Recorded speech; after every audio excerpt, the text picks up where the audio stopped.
Hey, Nicki, it's great to have you here with me today to have one of our stories of gold conversations that I like to call them. Well, thanks for inviting me, Steve. Absolutely.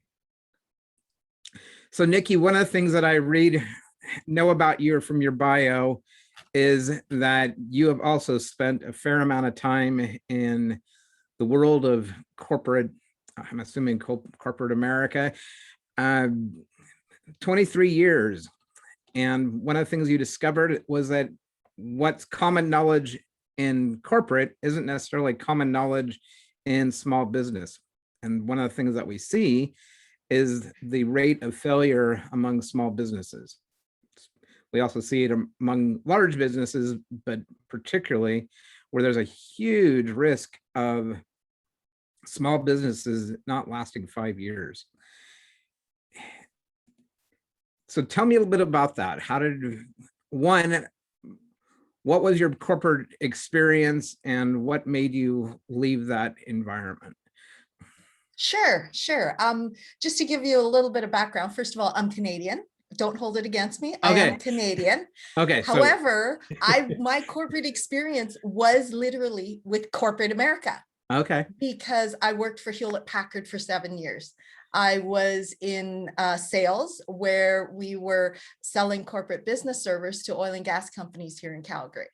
Oh, So wow. definitely a corporate experience, on the sales side. And then I did leave HP because I found that living life out of a suitcase didn't quite work well when you have a young family. It's called like pregnancy. Absolutely. And I'm like, this doesn't work, right?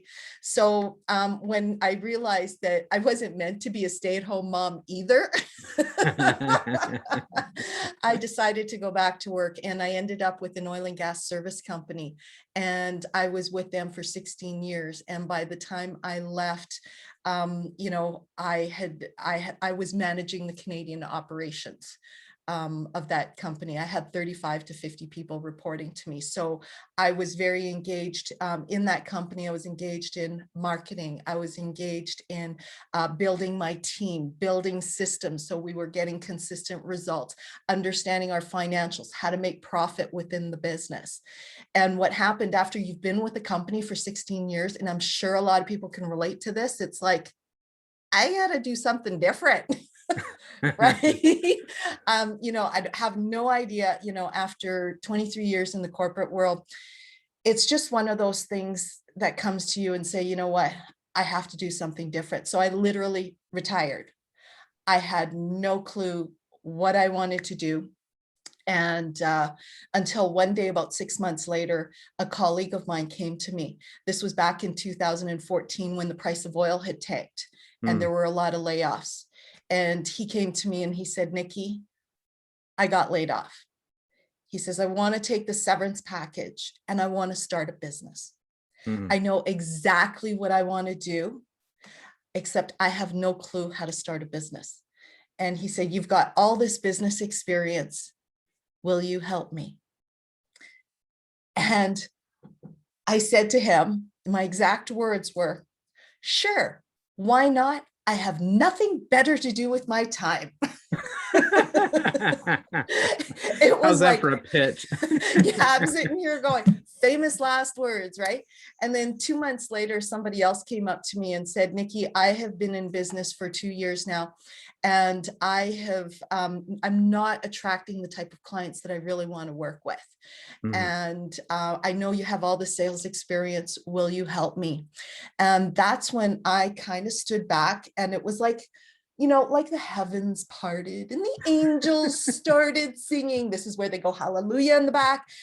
And I'm sitting here going, okay, this is telling me something. And this is telling me a lot of the knowledge that I had gained in corporate for 23 years was not common knowledge among the small business community. And that's why I chose specifically to work with small businesses that have less than 10 employees and bringing the knowledge that I gained from corporate to this demographics, which is very much needed. Yeah. So Yeah. what was the primary thing that you saw missing between, the kind of the mom and pop, the small business and the corporate environment that you had spent so much time in? I would say one of the key differences between the two when you're comparing corporate to small businesses is small business owners, they have very limited time and money. They can't afford to go off on a tangent and make a wrong decision, right? And that's probably one of the biggest difference, because corporate, they have, like they're already bringing in financials, they've got revenues, they can afford to spend $1 million marketing campaigns, but the little guys can't afford that. I mean, they're trying to do stuff like Facebook ads and they're wondering why they're not getting results from it, because a lot of times they're missing the core foundational elements that need to be in place before you do a lot of this stuff. And if they're not aware of it, and they're being presented by all these, shiny objects and promises of, we will get you clients, and they realize that they're not getting results. I literally had one client come up to me and said, Nicki, I spent $2,000 on SEO to get clicks to the website, and I got 0 clients. Right? And so he looked at me and he says, what did I do wrong? And I'm sitting here, well, I don't know. Let's take a look. So I went onto the website and I'm sitting here going, your website tells me what you do, but your website doesn't tell me what you can do for me and why I should pick up the phone and call you. So that person that you spent $2,000 with to get you clicks to the website did exactly what they said they promised they would do. They got you clicks to the website. But because the website didn't convert was not really their fault, because you were missing a lot of the core foundational elements in your website to be able to convert and to get people to call you. Sure. So tell me a little bit about that. I was actually thinking about that this morning while I was out on my walk. And the thought that I was actually thinking about big movie flops, right? So one of the things that I did early on, almost not quite, but almost right out of high school, I worked for a movie theater. And one of the movies that came through that movie theater, and it was a big Cineplex with, I don't know how many screens, but a lot of screens. And, Top Gun came through there and, some other big movies. But also we had Ishtar come through there. And I don't know if you've ever had the mispleasure of watching Ishtar. I remember the name, but I don't remember if I saw that movie, but I do remember Top Gun though. Well, they're kind of like, one was like an epic blockbuster, one was an epic failure. And it wasn't because of the cast that Ishtar had. I mean, Ishtar had Dustin Hoffman in it for one thing. And I think Warren Beatty, but I'm not sure, but I know it had Dustin Hoffman in it. But it was literally painful to watch. And working in the movie theater, we had the opportunity, or the quote unquote opportunity, to watch it numerous times, even if we're going in, as the credits are rolling or whatever. But it was just awful. But they spent millions of dollars, producing this movie, have some big names on it, and it just turned out terrible. It was a flop. They lost more money than they made. And as I was thinking about this, I was thinking, I'll bet as they were developing it, kind of like your friend with, the SEO, while he's investing this money to have the SEO lead to his website, he wasn't thinking, oh, I'm going to spend a bunch of money that I'm going to lose. It wasn't, I'm just going to go throw money in the wind. It was, doing the best with what they've got. The problem that came with Ishtar was when they'd finished, their last cuts and they rolled it out for their audience. The audience is like, what the heck is this? It was like for us that were working in the theater, and it's like, oh my gosh, don't have to go into that theater again, because it was just painful. And so there's like two mindsets going on, those who are producing the film and those who are going to view the film. And when those two don't connect, it's like, as if, and one of my passions is learning different languages. And as I was reading a something in Spanish yesterday, a book that I read numerous times in English. Because I read it in Spanish yesterday, I saw things that I hadn't seen before, right? And it was just looking through, it was kind of like looking through another set of eyes, right? And so, when the eyes of the producer, the entrepreneur, and the eyes of the audience, the customer, don't see things the same way, then we end up with travesties like Ishtar. I can, that Ishtar movie example is perfect example that I want to lead into the next part. Okay. Facebook ads. Okay. You know how people they spend money on Facebook ads, right? And I don't know if you're familiar with the concept of A/B testing.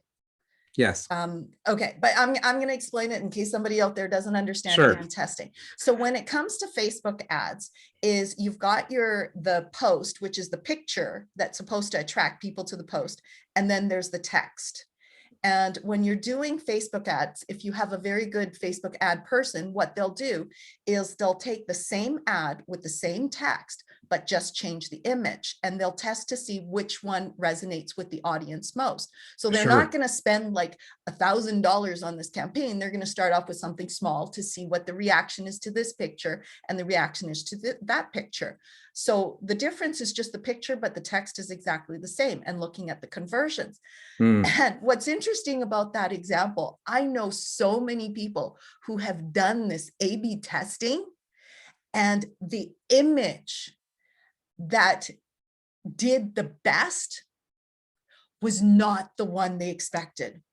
They're sitting here going, that's the ugliest image. Why would people pick that? But that's what the audience wanted. That's what they resonated with. So it's really interesting how, as the producer of the film or the producer of the ad campaign, what we think is great sometimes is not in the eyes of the audience. I have another example. One of my clients, she was trying to come up with a title for her program.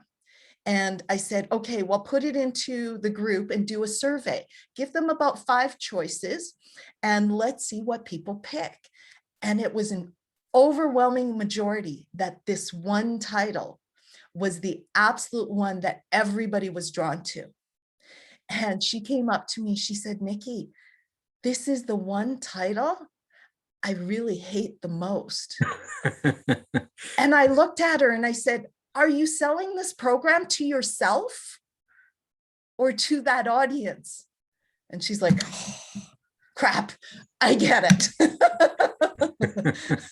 So it's not really, we can design something on what we think the audience wants, but without testing it. Testing is huge. Is you have to be able to test it to see, is this what the audience want? Don't go down that rabbit hole. Just dip your toe into the water. See if that's what they want. If that's what they want, then that's great. I had another client who literally went to a convention with hundreds of her target market. And I said, you need to test your product to see how much they're willing to pay for this. And she came back and she said, Nicki, they don't want to pay for what I want to offer. And she was so upset. And I'm sitting here going, you know what? It's better finding out now than after devoting 2 years of your life that this is not what people want. Make the change now. So testing is huge. Like, I mean, they spent how many millions of dollars on Ishtar, right? It's important. Talk to your people. What do they want? Don't build them something they don't want. So tell me a little bit about that. So one of the things that we've got is, the product, and then we've got the audience, right? And you've got when I think about business, I think about 3 components, right? You've got the seller, you've got the product, and you've got the buyer, right? And when those 3 things aren't in alignment, then, you end up with things like Ishtar and, going with expectations of a title working out well, or going to a convention and expecting to get lots of feedback and lots of engagement for what you're offering. And it turns out that they're not biting. So how do you find that alignment between between those three elements, between the seller, the buyer, and the product? I think one of the key things is understanding who the buyer is, the target market. And the target market really impacts everything else around it. Let me give you an analogy that might make more sense. Sure. Steve, I'm gonna take you back to your elementary school days. You good with that? Do you remember in elementary school, they taught us about the solar system? They taught us that the sun is in the middle of the solar system. We've got all these planets. Okay, some of them aren't planets anymore, but Right. we have all these planets, and the planets rotate around the sun, right? The planets rotate around the sun. And I want you to think about the concept. If something happened with the sun, would you not agree with me that it would impact how the planets rotate? Oh, absolutely. Yes. Okay, perfect. So if we take that premise, now what we're going to do is we're going to go into our business solar system. Our business solar system consists of 3 planets, and we also have a sun in the center of this business solar system. If the sun will now be represented by our target market. And what I'm going to show you is if we change the target market, how everything else in these 3 planets will be impacted. Is that okay with you? Of course, sure. Okay, so let's jump into this. The first planet we're looking at is our marketing message. So as an example, I like to use the example of a massage therapist. So a massage therapist provides massage therapy services, right? Very common, right? However, this massage therapist decides she wants to target stay-at-home moms. So what she's going to do is she's going to create a message that says, come get away from the kids for a couple of hours. I will help you de-stress and relax so you can come back to being the best mom possible. If you were a stay-at-home mom, wouldn't that be attractive? And I'm sitting here going, oh, I want that massage, right? However, that same massage therapist decides she also wants to attract seniors. Is that message going to attract seniors? Absolutely not.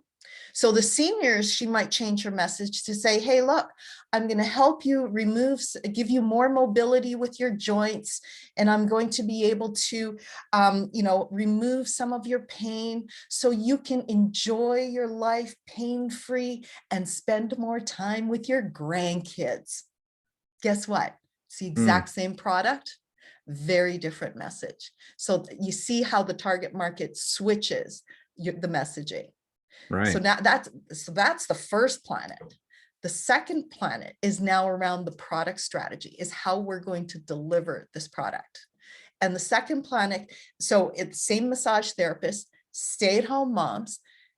This massage therapist might decide she's going to rent a room in a spa where the lights are low, the music is zen, maybe a waterfall in the back. I don't know if I have kids. I have my kids are older, but I'm sitting here going, I'm in, right? Right. This won't work with the seniors. So the seniors, she might invest in a portable mobile table. She might rent a room at the senior center. But guess what? It's the exact same service, different delivery mechanism. And then let's look at the third final planet. And the third final planet is our marketing strategy. So back to the stay-at-home moms. So this massage therapist might be putting in, hanging out in play groups, in community centers, putting ads in community centers, in moms groups, anywhere where there's parents and children. Whereas with the seniors, completely different approach. So with the seniors, she might be putting an ad at the pharmacy where, where they're constantly picking up medication, at the senior center. It might be targeting LinkedIn for the children of seniors, right? Which is also another way of approaching seniors. So you can see how by just changing the target market, it switches all 3 perspectives. And as small business owners, when we recognize the impact of truly understanding who our target market is, we can now make better decisions in our marketing, our product strategy, our messaging, and we will get much better results. Nice. I like that analogy. And it reminds me, honestly, of a conversation I had with my youngest son, who has studied, even when he was in, I think, middle school, he was studying physics and astronomy at the local university. So we don't just have normal conversations about, the planets.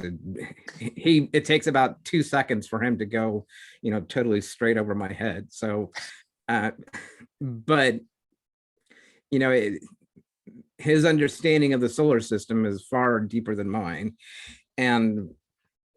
But the analogy that you used really works well, because all about that gravity, the forces that pull upon and hold our solar system in place are similar to the same forces that the market forces that we see out in the world, as we go out and offer what we have to our audience. So the question is, how do you identify the right target market? That is a very tricky thing. There's kind of an art to it. And it goes back to what we had talked about earlier, is really testing it. Because when you start out, you could have a number of different target markets that you want to look at. And which one is going to be best for you? Which one do you have the most connections with? Steve, do you mind if we back up a bit from that conversation before I answer that question specifically? Sure. Is what is the impact if we don't have the target market? Because I know so many people out there saying, I want to market, everybody can use my product or service, right? I'm afraid of eliminating somebody. Right? I'm afraid of eliminating somebody. And I want to share with you my own personal story. Is about 15 years ago, I was diagnosed with high blood pressure. And I was diagnosed with high blood pressure. And the doctor said to me, I needed to lose. So about 15 years ago, I was diagnosed with high blood pressure. I wasn't crazy about the idea of being on medication the rest of my life. I'm too young for that, right? Yes. And so, and high blood pressure does run in my family. So my doctor said to me, well, okay, maybe you can lose weight. I said, okay, I can lose weight. I can do this, right? Famous last words. 6 months later, I'd only lost 5 pounds. So I'm sitting here going, crap. Plan B. What is plan B? Plan B, I'm going to get a trainer. Okay. I decided I was going to go out and get a trainer to help me lose weight. I went out looking for trainers. Steve, do you know how many fitness trainers there are out there? I honestly don't. A lot. I imagine. It got to the point where my head exploded. I had no idea which trainer to get, right? I'm sitting here going, I don't want to just get any trainer. I want to get a trainer who can help me with my blood pressure. And then one day I met this trainer, and this trainer said to me, he says, I specialize in heart patients, people who have had heart attacks, strokes, and have been diagnosed with high blood pressure. Bingo. He stood up out in front of everybody else because he specialized and he niched in that area. And so I hired him as a trainer. And sure enough, a year later, I was able to manage my blood pressure for 7 years until it decided I didn't want to be managed anymore. But that's a different story in itself. But I was able to go from a size 14 to a size 2 in a year. Wow. And I'm like, yay. But the thing is, the most important part was that blood pressure. And the moral of the story is if it weren't for this particular individual niching and specializing, it would have been a very tough decision, because in today's market right now, there are so many people doing the exact same thing. And it's important to really understand how you can shine. So even thinking that, hey, I help people with weight loss.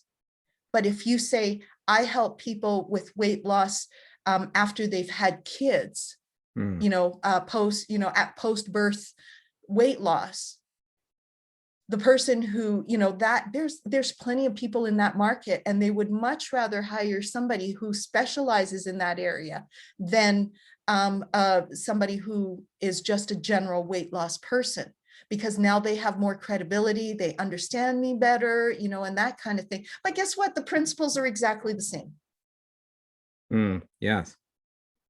right? It's standing out. So niching can make a huge impact on the success. And in fact, I've heard a number of examples of people who have made more money from niching than when they were in the world of just general. Sure. And that reminds me of a couple of things. One, if you have the budget of Coca-Cola, you could probably reach a larger market, and spend all the money to reach that larger market. But when you have a limited budget, as you mentioned, one of the big differences between, these mega corporations and, these little mom and pops is the size of the budget they have to work with, right? So if you have a limited budget, it makes a lot of sense to focus on a limited market rather than trying to reach everybody under the sun. Absolutely. And you had asked me, the question is, how do you choose that target market? And because I talked about the importance of niching down and understanding and being very specific to who your target market is. However, is in order to decide which ones would be best for you, there's a lot of factors that go into it. And part of it is testing. Is there a large enough demographics in there for you to be successful in? I remember the first business venture I did outside when I left the corporate. I said, I wanted to help people with real estate investment. And I realized that it was such a small niche market that the market size was very, very narrow. And I'm sitting here going, well, there's probably not enough people there in that demographics for me to be able to make a huge difference, right? So that's where I tested it. Back to the testing, right? I tested it and they said, okay, well, this isn't going to work really well. So, but then you also have to listen to yourself, listen to your guidance. What is the universe putting in front of you? Where is your heart taking you? So for instance, in my example, is the universe started plunking all these people in front of me saying, can you help me with my business? Can you help me with my business? Can you help me with my business? And I'm sitting here going, wow, okay, this is what the universe is telling me, right? This is where I should be. So listen to what you are being presented. I do specifically work with business owners who have less than 10 employees. So I am very specific. Less than 10 employees who are really struggling with a couple of key phases within a business. One is sales and marketing, and two is building systems and teams so they can get consistent results. So it is like, yes, I do have two niches, but they're similar enough that they can overlap.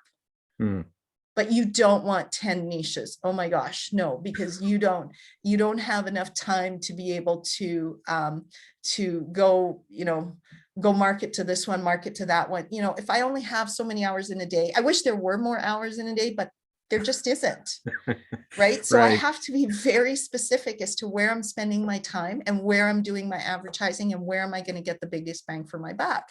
And it's back to testing. Absolutely. And that makes a lot of sense too, is, just going out there and testing and seeing what works and what doesn't, who resonates with you. And for that matter, who do you resonate with?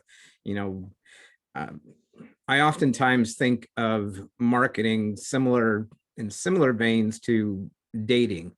You're building a relationship, and not every, I don't know, whatever gender you're looking for, Jane, Joe, and Jolly out there, is going to be the right match for you. But if you keep trying it out and, and seeing who has the attributes that you're looking for, what are the experiences that you have that, really make your heart sing? and similarly, back when I was in my own sales days, I guess to paraphrase or to borrow Daniel Pink's idea, to sell is human. So we're all selling it at some point, whether we're, selling the kids on cleaning up their rooms, or, selling your spouse on, going out to a certain dinner or movie or whatever. But we're always selling, right? And so we're always trying to get people to buy into what we have to offer.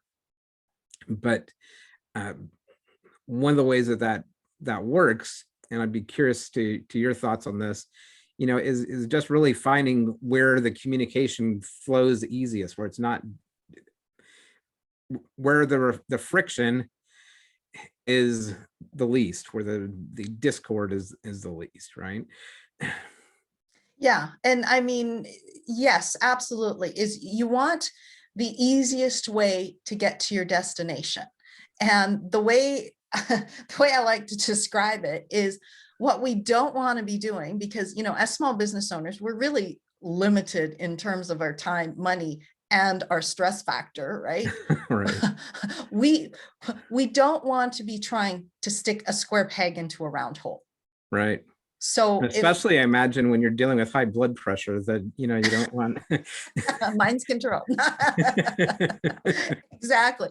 But the thing is we should be looking for the easiest way to get there. I have so many people who I'm sitting here, I stand back and I watch them and I'm sitting here, why are you doing it this way? It's like you're going in the wrong, it's like going the wrong way down a one-way street, right? I don't get it. And one of the reasons people do that is because they're too close to it. They're too close to the situation to be able to see, why am I doing that? Right? I'll share with you a story that I've heard, and I can't remember where I heard the story, but I love the story. Okay. A mother is teaching her daughter how to make roast beef. She says, little Susie, I'm going to teach you how to make roast beef the way grandma taught me. We're going to take the roast, we're going to chop off the two ends, we're going to stick it in the pan, and we're going to stick it in the oven. And little Susie goes, why do we chop off the two ends? And mom's like, ooh, I don't know. We're going to call grandma. And she picks up the phone and she calls grandma and she says, Grandma, I'm teaching your granddaughter, little Susie, how to make roast beef. And I'm doing it exactly the way you showed me. Is we take the roast, we chop off the two ends, we stick it in the pan, we stick it in the oven. Why do we chop off the two ends? Grandma starts laughing. She says, that's so it fits in the pan. So the thing is just because we've been doing the same thing over and over and over again doesn't mean the circumstances around us haven't changed. And it takes somebody from the outside, like little Susie, to be able to see something that mom couldn't see because she was too close to it. So an editor never edits its own content. Have you ever written an email and reread it the next day and go, what was I thinking? Well, for me, that actually happens in the reverse. But a lot of times when I will write something and then I'll come back to it, a week, a month, a year later. And the experience that I had when I was writing it was just really painful. And it was just a slog. And I go back to it after a period of time and it's like, wow, that was actually a whole lot better than I expected. But the point that you're making is, we're so close to our work, we can't really see it, whether we devalue it or overvalue it, is because, we're so close to the screen that we can't really see the full picture, right? It's kind of the old adage, you can't see the forest for the trees, because the trees are like so close to you, you can't really see where you are. Well, Steve, I'll share with you another example. Is one of my clients came up to me. She had a very, very tough client situation. And she was calling me. She called me on the phone and she was like in distress. She says, I don't know what to do with this person, blah, blah, blah, right? And then within 30 minutes, I was able to diffuse the situation, help her come up with a solution on what she was going to do next. And she knew exactly what to do. And at the end of the conversation, she looked at me and she said, she says, how did you do that so quickly? And I said to her, I said, one, I have a lot of experience, right?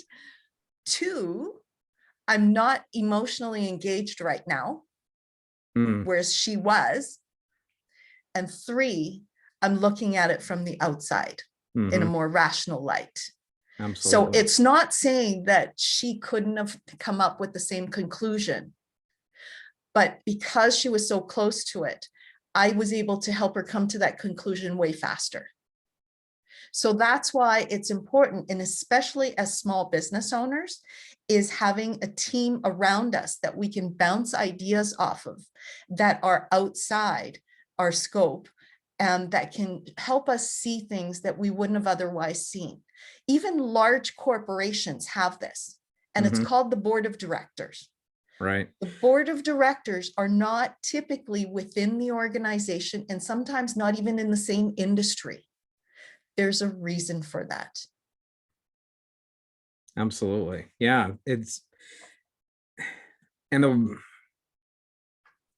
One of the things that I'm realizing as we're talking about this is an area that I often draw analogies from is that of photography, which is something that I've been passionate about for a number of years.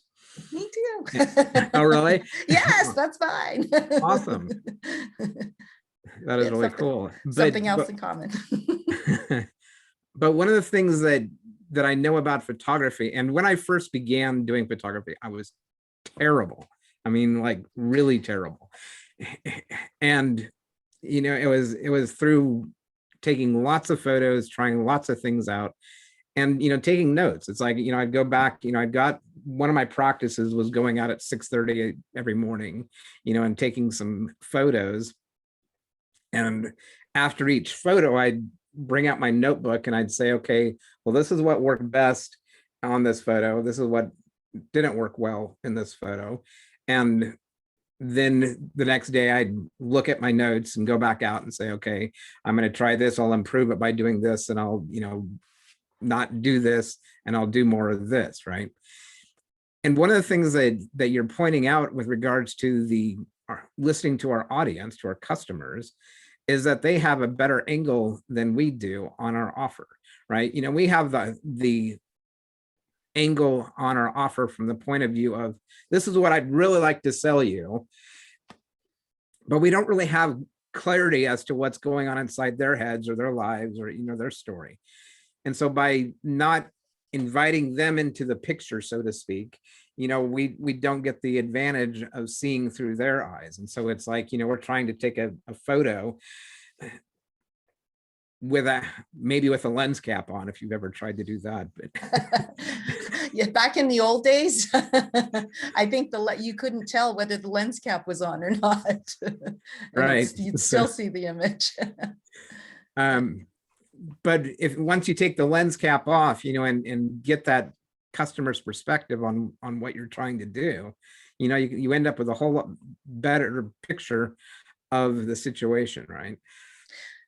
Let me share with you one of the keys to success in business, or anything in for that matter, is looking at things with an open mind. Just because you've been doing things the same way, listen to other perspectives. And because we're human, we can't think of everything. We're not perfect, right? And sometimes people will bring ideas that you may not have thought of, right? It's being open to being able to for these ideas to come in and absorb. Because, it was interesting. I had one social media post that says, if you want to grow your business, leave your ego at the door. Right? Because it's being open to listening to your customers, listening to your team, listening to outsiders' perspective, and then making an informed decision. right? Whether the decision is in marketing or whether the decision is in hiring or operations or what software to do, you have to get all the facts and say, okay, or not all the facts, because sometimes you can't have access to all the facts, because if you wait until you have all the facts, which you will never get all the facts, you will never make the decision. So you base it on what you know at a given point in time. And does it make sense on a logical level? Does it feel right? How does it relate to the marketplace? Is the marketplace going to be able to handle this or not? And does everything align with your ultimate goal and vision? And it's about making decisions. Absolutely. Yeah. And it's, I asked my wife, I'm working on my memoir, kind of the lessons learned of the last 8 years the time that I left corporate to present day. And I asked my wife, so what are the things that you have seen that I've had to learn in this time? And the way that the first word that she used out of her was pride. And when she was using that word, what she meant was that I was just so proud about, what I knew and what I could do and so forth, that I wasn't very open to learning from other people or from, it was, dang it, I know the answer, and I have a pretty good track record of coming up with good answers, especially when I'm, I was in the world of accounting where right answers were critical. And I had to, in this space that I'm in now, I had to learn to let my right answers aside. I had to learn to open up and to approach things with a beginner's mind rather than, a full mind. That it's one of the analogies that I like is that you can't add more to a cup that's already full, right? And so when you empty the cup, you can add more to it. So by emptying our cup, so to speak, then we can receive more, and which will help us to gain greater awareness of our market, of who we are and all that kind of thing. So I have another way of looking at it too, is through our journey, through our life journey, from like you and I have corporate and now what we're doing within small business, is we've been shown, very fortunate to have been shown a number of tools that we can use. So in our toolbox, we have a number of tools. We don't need to use them all. However, they are there when we need it. And it's a matter of which tool do we need to use when, which kind of derails, which I'm thinking in my mind is it all comes down to what are we trying to design? And the importance of a business plan or a roadmap, designing that roadmap, what the destination is and how are we going to get there. And when we know how we're going to get there, we're going to know which tools we need to draw on from our toolbox that we're going to use on this journey. Not all of the tools are going to be right at specific given points in time, right? And if that kind of leads, and I don't know how we got onto this topic, but that kind of leads to the program that I've got coming up is Marketing Mystery to Marketing Mastery. It's about how do you create that roadmap for marketing? How do you know which strategy is right for you at this point in time? I mean, there are so many people giving us tools. There are people showing us how to do podcasting, how to do Facebook ads, how to do challenges. How do we know which one is the right one for us? And I want to answer those questions because nobody else answers them. They are all great. These are all great strategies, but is it the right one for you and your business at this point in time? That's a really good, really valuable.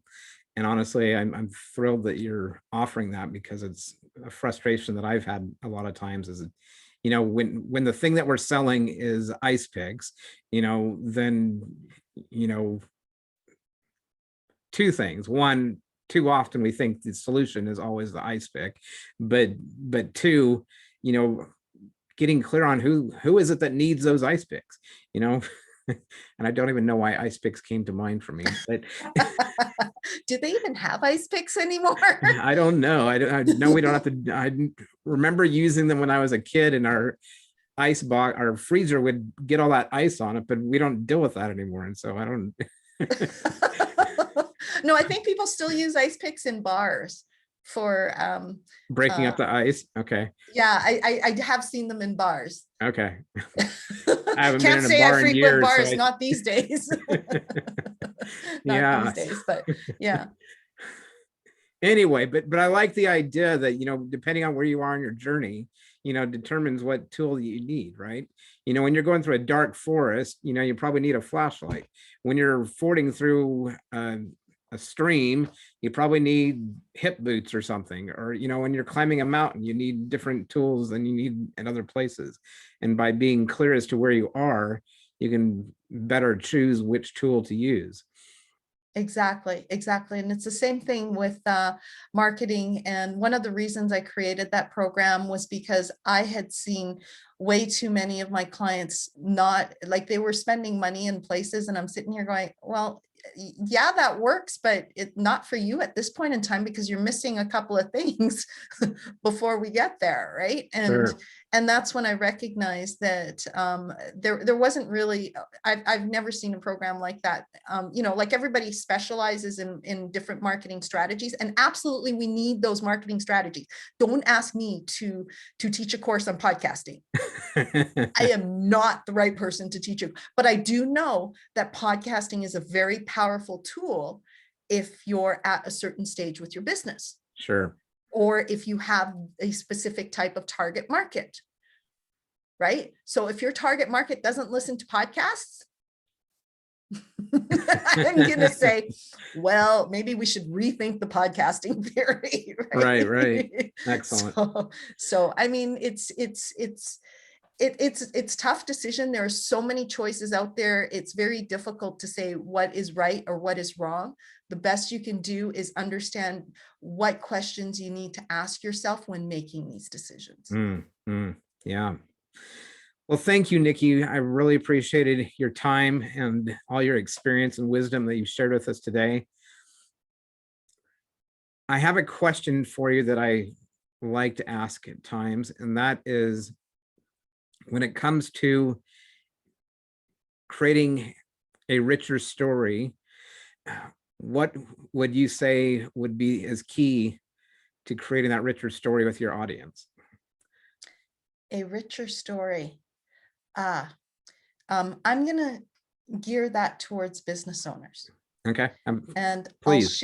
I'll share with it as my own experience is the business is one part. However, in such a competitive world, when there are so many people doing similar things, it's your story that will differentiate you from everyone else.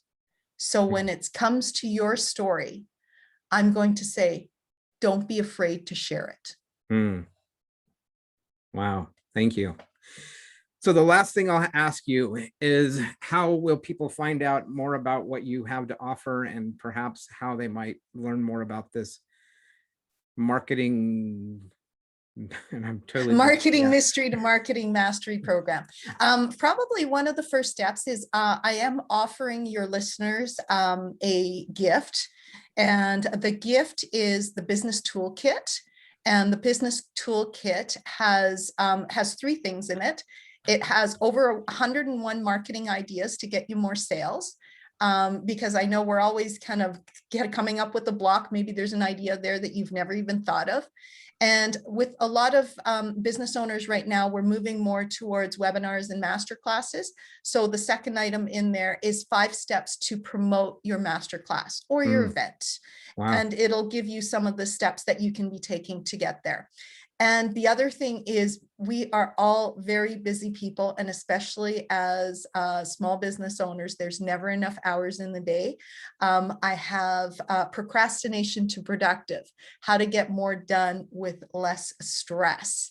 And when you sign up for that, if you are one of the first 10 to sign up for the gift, is we're also gifting a complimentary breakthrough business strategy session with one of our strategists. And in that session, we're going to look at where you're at right now with your business and where do you want to go with the business, and help you identify what some of your challenges are and what are some of the potential next steps you could be taking. Nice. Thank you. And we will put the links to that in the comments below. And we invite you to check all those things out to make your journey smoother and more profitable. So thank you again, Nicki. Excellent. Thank you for inviting me, Steve. It's been a blast. Excellent.